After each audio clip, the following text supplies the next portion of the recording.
Now let's continue sizing conductors to motors based upon the type of motor and selecting the section that deals with such motor in 430.22.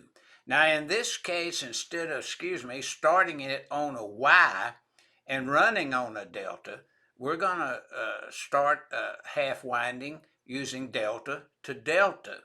So this is in accordance with 430.22D as in dog, and again probably on about page 313, right in that area. Now we're going to size the branch circuit conductors based upon the motor's full load current, and in step 1, sizing these conductors, notice the 40 horsepower motor design B. It's a part winding type motor.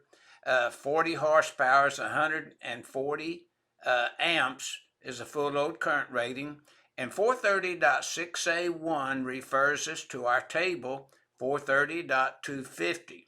Now also, if we wanted to use the table of contents, it would refer us over to part 2, and we just scroll down to 430.22 of article 430. Or again, we could go to our table 220.3 for references over to motors and select the particular part from that table. But now notice 40 horse is 140 amp full load current rating in step 1, selected from table 430.250. Step 2 is the application now of 430.22D as in dog, sizing the conductors. Now we select the conductors after we make the calculation of step 2. So 125% of 104 is 130. And based upon 130 of step 2 in the illustration, that's illustration and figure 18-6 in chapter 18 of volume 2 of Stallcup's electrical design book, we pick up a number 1 conductor from table 310.16 based upon 130 amp calculated load from step 2. And we're using the 75-degree column in our table 310.16 around page 161 of the code book. Now, this is the procedure for sizing the conductors where we start it part winding. So if we had 104 amps in the run position, then we would start it, at approximately about 52 amps. So it has a very low starting torque, but these motors can be used where a great amount of torque is not required.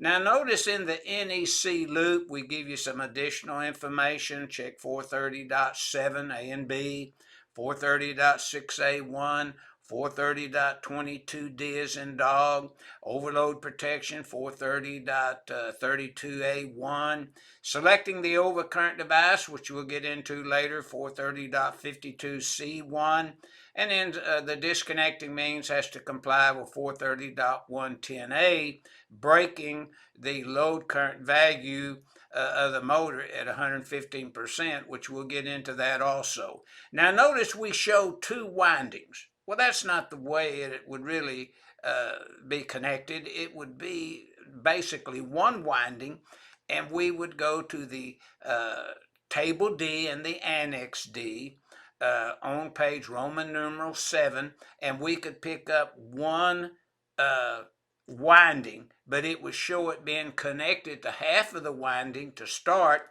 and then to the full winding in the run position.